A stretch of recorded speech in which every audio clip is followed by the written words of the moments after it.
All right, so now we have It's Not You, Your Job Searching is Broken. And we have Erik Ligda, who is a senior architect with CyberSN, and Deidre Diamond, who is the CEO and founder of CyberSN. Welcome them, please. That's awesome. Thank you. You're welcome. Thank you. I love that intro. It's like a game show host. Test. How we doing? Can you hear both of us? Can you hear us, everybody? How's it sound? Good? Me? Can you hear me? Yay. Good. Awesome. I'm going to kick off and definitely want to start by saying it's a pleasure to be here. My mother's from Butler, Pennsylvania. So up until about 7 years old, I used to come here from California, which is where I was born and raised, to catch fireflies. So it's been a long time since I've been in Pittsburgh until we opened our office here a year ago. So anyhow, it's a pleasure to meet you all. As the founder and CEO of CyberSN, when Erik asked me to do this talk with him, it was so amazing because Erik's story is the story that I've been seeing in staffing my entire career, never mind in security staffing. So I'm lucky. All these companies here, just so you know my background and my story, is and how I got into cyber, which was Rapid7. I built their sales model up to 50 million. The founders that I work for there, I work for 3 companies. I've got that story of 21 years with the same people. And so I pay attention to retention and to job satisfaction. It really matters to me. And being in the staffing business, I can tell you that I don't see much of it. In fact, I see hardly any of it, and it really breaks my heart. So I spend a lot of time out in the field talking about retention, talking about the statistics that are really plaguing our community. And when I met Erik a few years ago, before he joined us, it was quite interesting to watch his reaction after learning all the things that he's learned from being with us about this thing we call job searching. So we're here to talk about that, to give some pointers, some tips. We only have 40 minutes. It's not a whole lot of time, but it should be enough to give you all some good content and some helpful hints about what your job searching experience could be like if you had some more knowledge. So that's what we're here to portray. And we're going to use Erik's story as a part of how to share with you some tips, like what, as a senior cloud security architect looking for work for 2 years prior to meeting me, and thinking that job searching, or thinking to himself there was something wrong with him. Meanwhile, not only did I not represent him and get him interviews, we hired him. That's how great he is. So it's a completely oxymoron. So I'm going to let you hear his story, and then we're going to talk about some real challenges that he ran into. Why was the 2 years of interviewing such a nightmare for him? And how can that be if we've got over 1 million cyber jobs open? What's that like? So I'll give you some pointers when we hear his story. Whoa, live mic. Yay. So this is me. I don't like doing introduction slides because I don't like talking about myself, so that's a picture of me. I'd rather use this time to talk about how this talk came to be. As Deidre mentioned, that we met and she hired me a year ago, and actually, ironically, it's a year ago today, crazy enough as it is. Prior to that, I spent 15 years working for a defense contractor, middle of Pennsylvania. It was a great company, great opportunity. I had a great mentor, and I had the opportunity to do everything in the cyber realm. I was an incident handler. I did perimeter protection. I tuned IDSs. We had a great budget, great team. It was a great company. Likewise, what it did is it afforded me, well, back then I was 20 with a wife who was in medical school and no kids, so I had plenty of time. I would spend 60 plus hours a week working because it was a great time to learn, grow, and as my career grew, I also obtained certifications, as the last slide indicated. So I certified, I learned, I padded my resume. My resume grew immensely. So after 15 years, I started to see that I needed to do something else. I needed to be diversified. I needed to go into retail or a different sector. And I thought that, all right, cyber's hot now. So that's after the Target breach and TJ Maxx breach. The cyber industry grew, and so did the salaries, so did careers. And I thought, wow, I have a great resume. I'll launch it. I'll have people knock down my door. I'll name my own price. It'll be great. I launched my resume monster. I got calls. I got interviews. I did not get a job. What happened during that time? I thought maybe it was me. I thought maybe something was wrong with me. So I started to have a lot of self-doubt, a lot of wondering that maybe I'm not as good as I thought I was.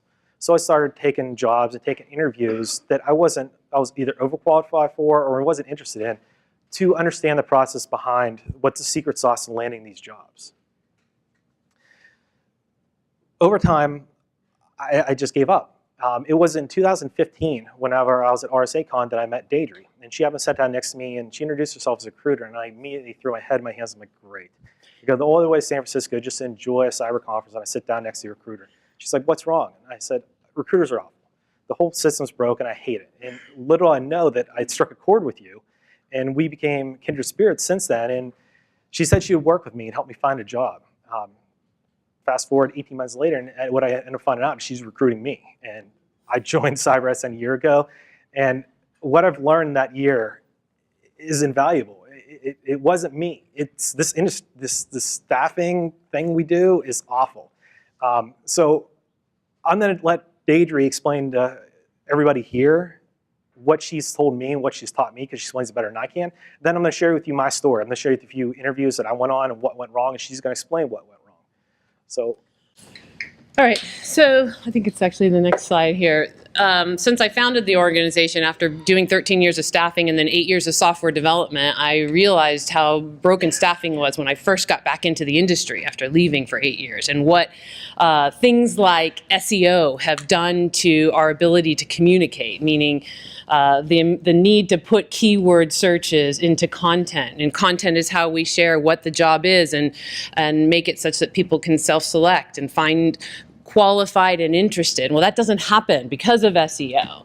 It doesn't happen because people in HR and hiring managers cut and paste everybody else's job order. So what a security analyst is to one company is not the same to another. And so we have this massive content problem that's perpetuated by SEO and also by a common language, lack of common language in cyber, right? And that, truly we have not defined what we all do, what everybody in this room does, like let's say IT has or software development has, because this is more than tech and we all know this. In fact, I'm at 35 job categories at this point, job categories in cyber. That's not the same in IT or software.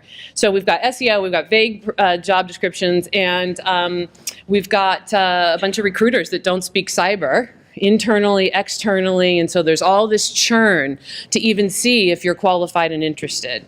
And what ends up happening when you add on things like salaries negotiations and the problems that we have with that, because salaries change weekly, daily, monthly, people have budgets they can't go above by 10 grand. I just published a study that with Chensi Wang, ex-Forrester, to say, hey, everybody, stop losing talent based on 10K of a salary, because here's the data. I have the largest cybersecurity staffing firm in the now international. We went international last week. Here's the data. Like, stop. Like, I can't help everybody. I want this community to be more sound. It's not about me. So raise your salaries by 10K and you'll stop losing these people. So I'm constantly out there banging that drum. We know that internal HR can't speak cybersecurity, and that doesn't mean they're dumb or something's wrong with them. It means, come on, how are you going to speak all these different languages of all these different types of jobs, and then we're going to throw on cyber that people barely understand? It's not really fair nor smart to take that strategy. I firmly believe that if any company that wants to fill all of their cyber jobs and puts the right sort of talent on top of doing so can, regardless of a talent shortage. But because of how messed up everything is, with all these examples I just gave you, along with people want to hire purple unicorns, meaning things that don't exist. I was speaking at Hacker Halted last week, and I said, we do know what a purple unicorn is, right? It's fictional. Meaning they don't exist. Why are we looking for them? And yes, there are those of us, there's about 100 people in this community that are defenders, attackers, and serious cyber business people. And that could be a purple unicorn. And if we want to do that, well, so great. So we're all looking for 100 people. What are we doing? So we've got a lot of challenges. This is from a job searching community perspective, and you think about what's happening. We've got a content problem that's pushed by SEO, and we've got a common language problem, and we've got more recruiters than we have professionals, which means we're just got all this churn of communication. So when somebody like Erik goes to job search and one of his main requirements is that he needs to work at home because he's raising his daughters, his wife's a doctor, it doesn't surprise me that it made it even worse for him. However, working with a firm like us, I would have 6 offers in 6 weeks.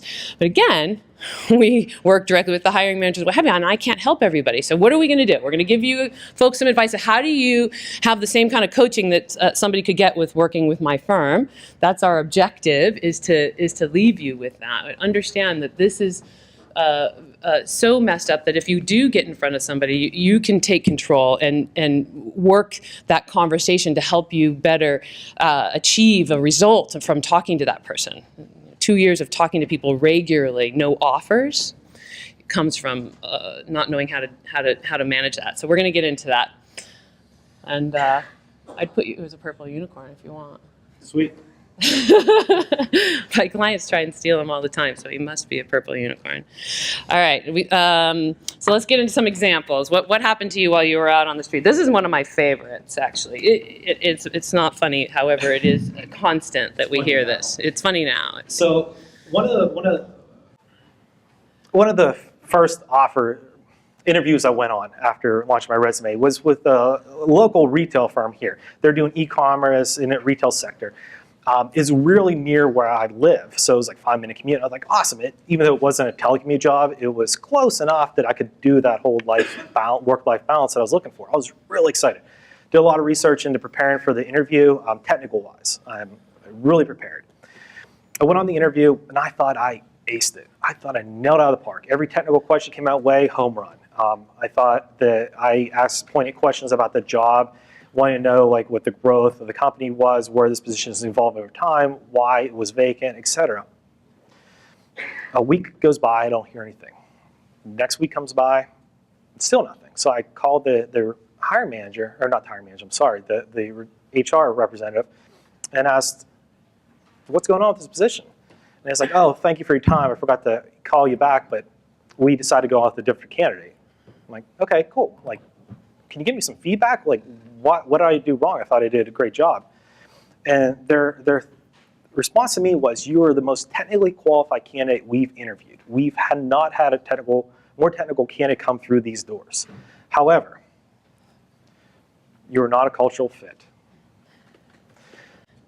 Okay, why? Why? Explain to me what that means. And it came down to this. I wore a suit to the interview. Believe it or not, I got denied because I wore a suit to an interview. This company was trying to be progressive. They encouraged their employees to wear shorts and t-shirts. They wanted to become a Google culture. Something I overlooked. I thought you always wear suits in an interview. Furthermore, they told me that I didn't have enough experience outside of the DoD industry. I was a DoD contractor for 15 years. They said that my mindset would not fit in with their culture, and they're passing on me. So Deidre, is this common? So, okay, well, first of all, lucky that he got feedback. Most people don't get feedback. We know that. So that's awesome. However, the feedback is something that, yes, it will happen often. So I said to Erik when I heard that, I said, if you were working through us, one of the things that we send you is what to wear. And you ask. So if you don't have an agent, you got to ask. You got to say, hey, by the way, what do I wear to this interview? Who am I meeting with? How long, what kind of interview style will they have? Like all the things that a good recruiter would give you, like you're going to meet with so-and-so, and he or she likes to talk about these things. You can still get for yourself. So number one, get this information because it happens all the time. Person didn't dress correctly. Who knows? A lot of us were raised, you always wear a suit. The world's changing now. Again, as I say to Erik, who the hell wants to work for these people anyhow? However, you never know. It could be one person that, you wouldn't be working with anyways that, caused this problem. So you don't want to take yourself out of the game. Give yourself the opportunity to see if it's a place you want to work. So ask the questions. What should I wear? Right? What's the culture like? Ask the question. Everybody you're signing up to go on an interview with, replace yourself. Think like your job is to prep and package yourself. That's what we call it. Hey, did you prep and package so-and-so that's going on an interview today? Which means get with them ahead of time to give them every piece of information you could give them on who they're going to meet, how long they're going to be there, is there a test, what to wear, any tricks of getting in the building. There's nothing more frustrating than showing up and you can't really figure out how to get into the building, and you're going on an interview and it throws you off your game. So those are my suggestions, and it would have been really helpful because if you would ask that question, you would have gotten the response to dress casual. Sure. And then this would have never came up. But then I wouldn't have been able to hire you. And all those things. So I'm so glad it did. However. But we also have a lot of people who are interviewing via teleconference now, Skype Yes. and whatever, and they fail to test the software ahead of time, and then the interview runs late or doesn't go off as needed. So other tips as well. Yeah, yep. Not just live video too. And there's a quote that you told me that I really like to highlight here is when you're on this interview, you want to be interested, but you also want to be interesting. So you want to be interested in what the culture is, the soft skills, as you will.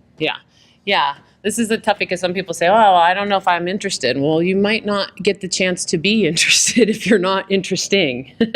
And so I tell everybody, just go out and be interested and interesting. Get offers and make decisions. Don't make decisions before you know. Like, go meet everybody and see what's happening. It's amazing what you find out by talking to people. And if you're interesting, i.e. interested in others, which is what makes people interesting, the ability to engage and converse back and forth, then you'll find that people will create positions for you.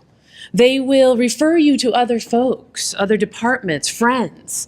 So even if you're remotely interested, don't show up remotely interested, because you never know what could happen, who that person knows, who they refer you to, what have you, for sure. So the second story, I'll keep it short because we are only how are we doing? Somebody keep We're us halfway on. through. Okay. It was with a large player in this town. I went there. During the process, it was a recruiter who referred to me, and they asked me questions about my experience with firewalls. And I came from a shop with heavy checkpoint, but we also did a little bit in Juniper, Linux Net Builder, and a little tiny bit on Palo Alto. And the recruiter had asked me, do you have experience in Palo Alto? And I said, yeah, in a small amount, just like little endpoint devices, but nothing that I would call home that I'm an expert in. Okay, cool. Went on to the interview, and they started asking me questions heavily on Palo Alto. And I was like, why are you asking me questions about Palo Alto? And I don't know enough. And he's like, well, it's on your resume, so it's fair game. Like, it's not on my resume. I'm like, no, dude, it's on your resume. It's right here. I'm like, can I see this, please?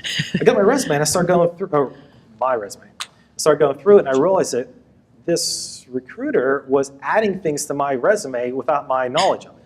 So I was just floored, and the interview went south because I'm freaked out that this isn't my resume and stuff like that. So ultimately, we abandoned the interview, and I didn't get it. But yeah, does this happen? Yes. So when I first got into business, which was January of 1994, I walked into a great model. So the stuff that goes on in staffing agencies, I didn't realize until I was much older. So here's the things that go on. Most staffing agencies will alter your resume. So you must tell them when you start working with them, they do not have permission to alter your resume unless they have a discussion with you. And if they have a discussion with you and it makes sense why that you should alter it, then you'll alter it. So you want to have that discussion with anybody you decide to work with, or you run this risk of showing up to an interview and your resume is altered and you're, what the hell do I do now? Okay, so that's one thing. Number two, most agencies do not share candidates. This is why this industry is so messed up, and we have built software we're launching next week. If you looked at my website, you'd see my vision is to change this staffing industry. It's so messed up, it's gross. However, let's look at what it is. They don't share candidates. That means if you come and meet me and you don't get to see jobs of any of my colleagues. Crazy. That's the way the industry works. So when you sit down and meet with an agency and before you decide to work with them, see if they're one of those agencies. If they are, that's not the right one to work with. Work with ones that share. Work with ones that work together. This is a commission-based industry, which is one of the number one things that screws it up. which means that nobody makes any money as a staffing agent until you show up and you're there 90 days. So all the work to find you, all the work to help get you hired, and then you're there 90 days before anybody makes any money. So when you play in a field like that, where there's no certifications that needed to be in the role, and talent acquisition is the hardest thing for a company to do, because as humans, we don't know how to talk to each other, then you can see that a ton of chaos and negative behavior can come when you're starving to make money, so to speak. However, if you're really good at what you do, of course you can make money, which is why a lot of people get into it, and so you got this churn here. And so, the key is that you manage your recruiters. There's great ones out there and there's horrible ones out there. You got to make sure you find great ones. Ones that share candidates, ones that are going to prep and package you, one that actually have relationships with hiring managers. And you need to ask them not to send your resume to any organization until they talk to you first, because you're going to need to work with multiple recruiters. It's so broken. And that way you can not be double referred. Because if you're double referred, meaning two outside agencies send your resume, the company's not going to interview you. So beyond all of our challenges, we've got this battle of internal HR, external recruiters. It's actually so ugly that I was in business 1 week and was reminded of how HR treats recruiters. It didn't matter my title, my resume, what I'd done in my life so far. I still got that treatment that I hadn't seen for 10 years after I left and went to software, and I thought, oh no. No. This business is so, messed up. We have to do this differently, meaning we have to take out third parties. Like myself. So anyhow, manage your recruiters to give you the information that you need to not have a double referral. So you keep track of everywhere you send your resume, everywhere any recruiter sends your resume. That way when somebody calls, you can say yes or no. I've been submitted there, or I'm already sent my resume there. You don't want to end up in losing an opportunity based on that. So you really have to set those agreements with your recruiter so that these things don't happen. Cool. And so one of the first questions that recruiters always ask me is like, how much do you make? What do you want to make? And so those are always the question you don't want to tip your hand to, because let's face it, we all want to make the most money. So I would do things like, let's table that for a discussion later. And inevitably, it never went well, because there was either find out that I was applying for a job that wasn't never going to meet my compensation requirements. And then if I felt like I pushed my compensation, I would not even get an interview, and I wanted an interview. So it was a messed up thing. So can you tell us about money? Yeah, this is the tricky one, and it's about to get even trickier. So most states, or a lot of states, have passed the Equal Pay Act. And only more and more is coming from it. So I believe Philly has passed, but not Pennsylvania yet. Or excuse me, hello, I'm losing it. I'm pretty sure that it's local, and that Philly's there, and that you folks are on your way. But everybody's going this way. So what this means is employers can't ask what we're making anymore. Meaning, which is the number one question that comes out of everybody's mouth when job searching is going on. So we've got a couple of things to realize. One is, for right now, it's still legal. And it doesn't change until July of next year in most states. And so until then, most people are still going to ask you this question. So I'm going to give you an answer of how to deal with things until then, and then talk a little bit about what's going to happen once this law goes into effect. And again, the law is there because systemically, women make less money for doing similar jobs, and the reason they make less money is because they start off making less money, and so they can't get caught up, or they're not getting caught up, and so the law is to force organizations to catch them up. And that's what it's intended to do. It's going to give us a lot of challenges of how compensation works, and it's certainly going to make staffing harder and all these things, because all of us don't like talking about it. Who likes talking about salary and what you're going to pay me? It's terrible thing. It's not a lot of fun to talk about, and we all think, oh, we need to negotiate. It's like getting a car. It's so horrible, right? So it's not fun. We're not skilled at it, and now we've got some laws coming to help. However, here's the number one thing. Salary is one piece of your compensation package. okay? It's one piece. And to speak only salary would be a disservice to you and to the organization, because I can tell you I've seen people get down to the offer stage and salary's fine, but total comp is not. And I've also seen people, walk away from opportunities not understanding that total comp would have been more than they were thinking, So you really need to take the money conversation to a total comp conversation. And today, people do want to know what your base salary is, and they're going to keep asking. So the answer today is, I'm currently making X as a base salary. I get X as a bonus. My bonus is paid like X. I get X for benefits. I have a car allowance, a phone, whatever you have. Everything you have, your entire compensation is what you put on the table, because you're not going to take less. I mean, to this day, even though people have said to me, hey, I'd take less to get X, Y, and Z in my life. Usually it's location, and still to this day we haven't had to do that. So it's pretty safe to say that people don't take less money. So put your entire package on the table and say, I'm looking for your best offer. Never give a number.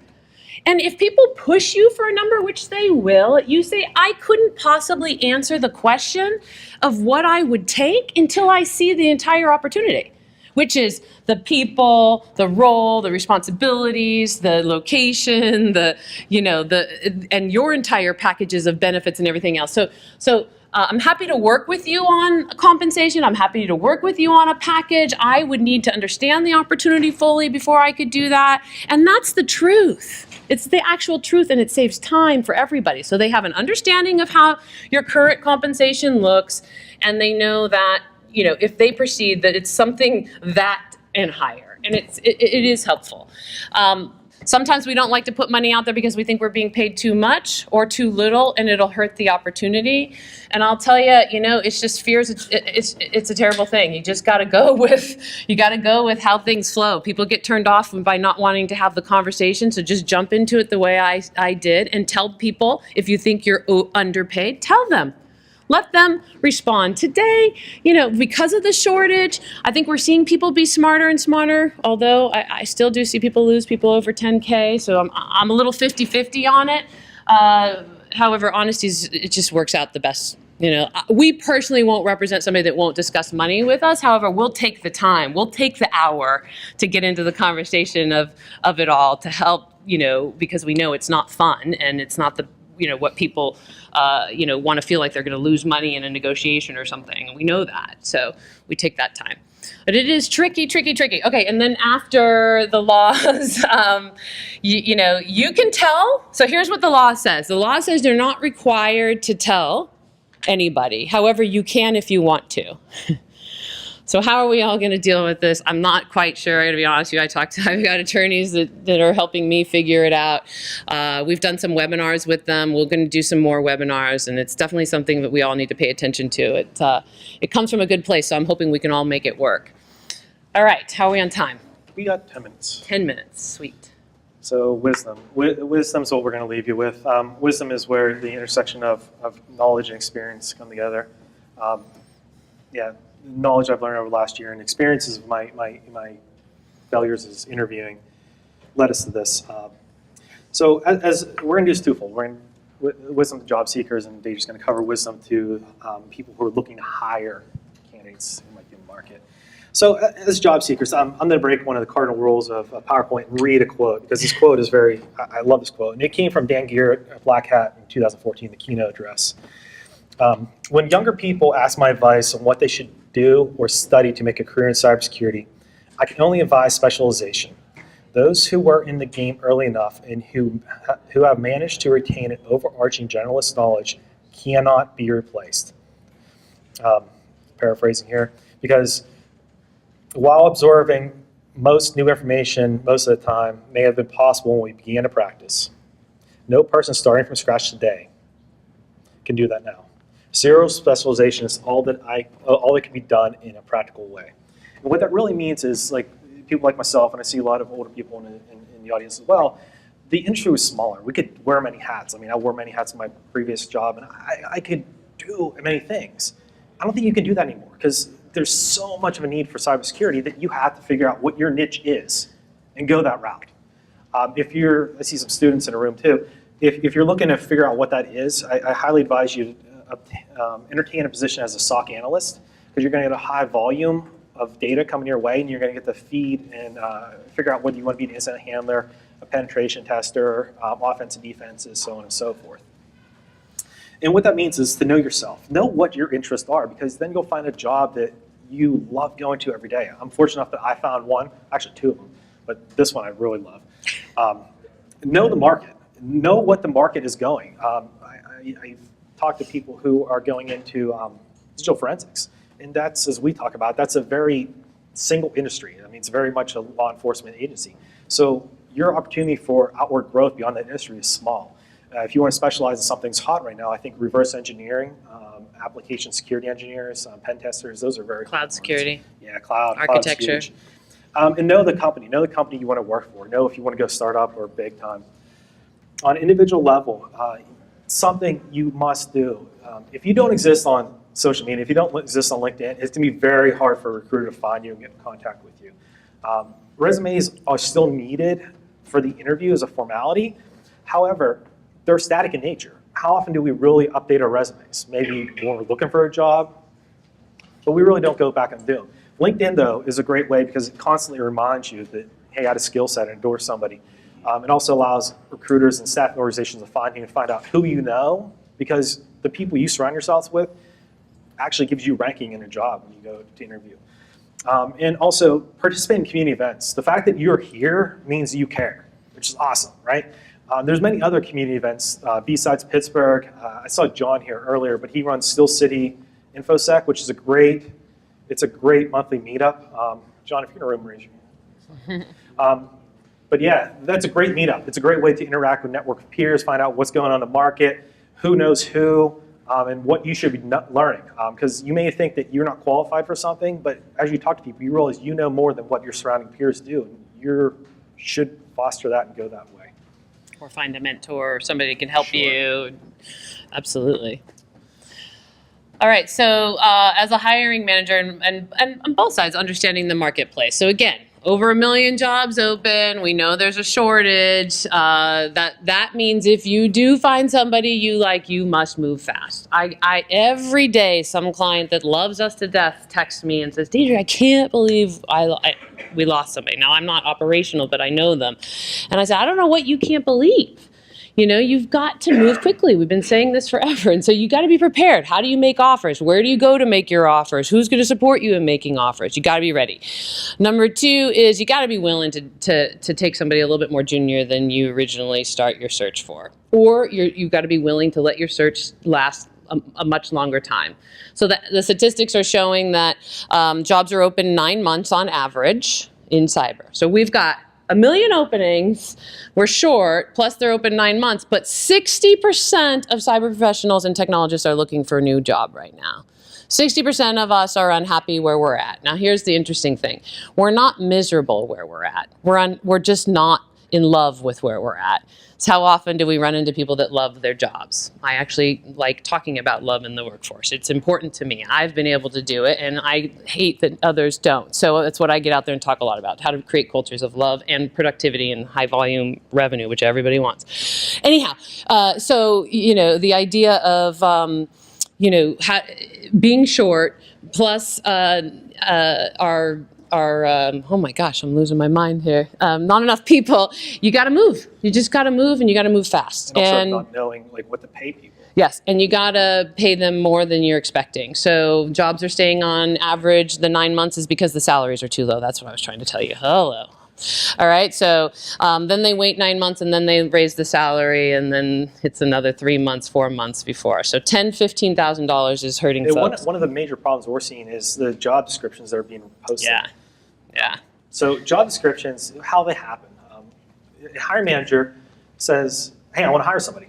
HR says, great, give me a job description. So what does the hiring manager do? Because they're not qualified to write it, they go out and look at other job descriptions. So they copy and paste says, and pretty soon you get this Frankenstein-looking job description that is nowhere near what the actual job is. And so as a candidate, I'm looking at it, I'm like, am I qualified or am I not? Like, should I apply, should I not? And so either you don't apply because you feel you're not qualified and you miss out on a great opportunity, or you apply and then you get into the interview and you realize it's not the job you thought it was.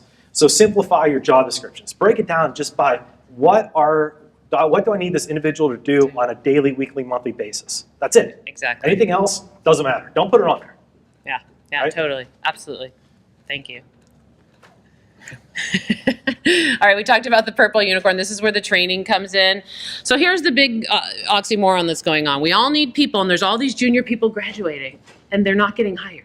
I get calls from programs that are year of cyber training, and then they're in their internships. I see all the students saying, yes, I'm so sorry. It happens. It takes about 6 months. It's ridiculous, but it's going to take you 6 months.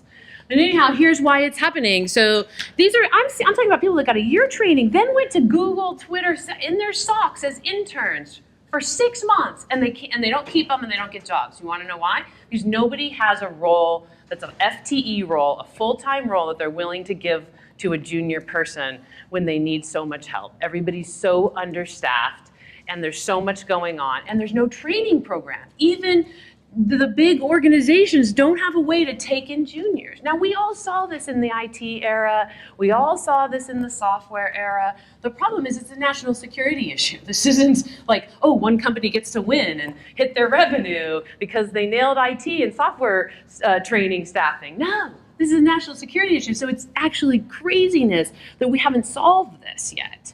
And there are some good organizations. I'm working really closely.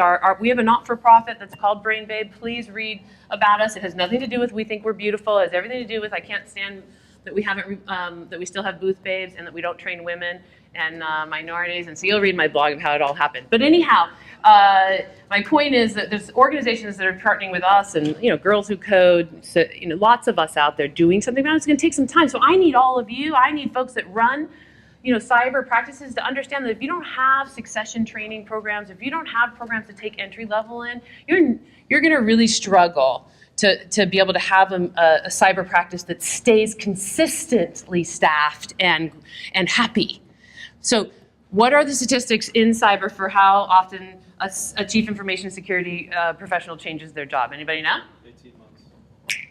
Exactly. So if a CISO is changing every 18 months, what's going on in our culture? We're struggling. In tech in general, 12 to 18 months of technologist is changing their job. What can we get done? How are we going to be effective? Lots of upset, lots of people not having a good time. This is where our cultures need help, and here's the things they're lacking. They're lacking training programs. They're lacking growth programs. They're lacking the conversation, just how we talk to each other. I give this talk of eliminate these 5 words from your vocabulary because they're always what cause us problems. It's on video on our website if you'd like to see it. But is one of them, and it's the worst word on the planet. Eliminate it. But anyhow, wow, that's funny. Okay, so on that note, I'm going to wrap up. I'm sure we're running out of time to say, as hiring managers, it's when people come to us and they're looking to leave, it's never money. It's always, wanting a place to grow, stay challenged, people, what is it like who I work with? It's never technology either. I'm telling you, it's not, oh, I want to work with Splunk and I work with, what have you. No, that's not it. It's the cultures. So let's do it together. We've got a national security reason to do it more so than anything else. So it's nice to meet you all. It's been great to share this story. We've got 2 minutes. If anybody wants to ask a couple of questions, we're happy to take some. Yes. I understand as far as salary how would you approach, because I know a lot of when you do an application on Brassford or something, it says what is your desired salary there, you don't get a chance to discuss. Ooh, wow, I've never used that. Does it, if you don't fill it out, will it not let you submit? Agents are required to fill it out. I honestly didn't try. Is it I would love to see if it's a drop down or if you can write text. If you can write text, if it's any sort of content that you can, write your answer, write what I said. Write the whole story. I wrote a blog on this in terms of how to talk about salary. So it's there if you guys want to find it on cybersn.com so that you have reinforcement every time you're thinking about it. Yeah. Who else? Anybody else? Any questions, thoughts, comments? Yeah, one of them. Yes. Ran into this because I'm a consultant right now. Actually, I'm finding out that the consultant, once I pick a company A, wants to hire a position. So they go off to the consultant and put it up for bid. Do you ever hear of that?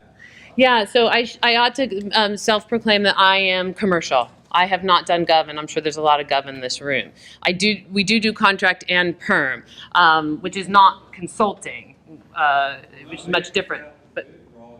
But yeah, I'm hearing some folks in the audience say yes. In the government contracting space, I do hear that that's how it goes, which makes it's much more prolonged even. How do you wait that long to know if the bid was won? And that stuff's even trickier. Yeah, I'm sorry. Go commercial. No. Maybe. All right. Yes. A comment I had, I've seen in job descriptions is they ask for everything. Yeah. And then you're like, well, what do you want me to do? But when they ask for everything and you don't know, I assume that they order the stuff in, the top is what they really want and then they hope to get. Yeah. That's an assumption. Yeah. We don't know about assumptions, right? Yeah. Absolutely. Yeah. I've seen Yeah. it. And unfortunately for women, the statistics show that we don't respond to ads if we think we're not qualified 100%. We're just less aggressive that way. So, I see a ton of women shaking their heads. So these ads are just killing us. I saw one other post. Yes.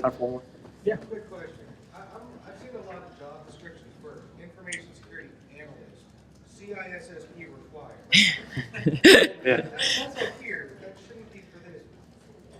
Is there anything that helps, like with the certifications? I mean, I have a few letters after my name, but I look at everything and go, I'm qualified for the job, but CISSP required. Not preferred, Yeah. but required. Yeah.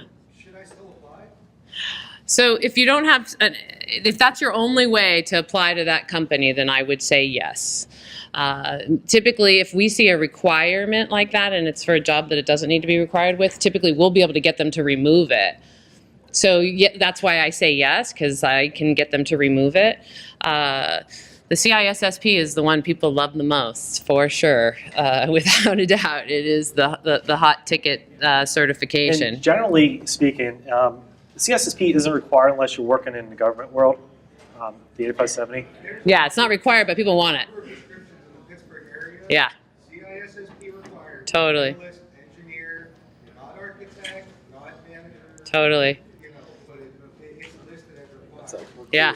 Yeah, we see it and we remove it. And I see people put it as requirements or things as requirements that they'll remove all the time. That's what I'm saying. It's so broken.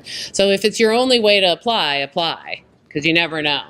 I would suggest going on LinkedIn and linking in with people in that organization first, before sending your resume down to the pit of despair. Yeah. Sure. Thank you.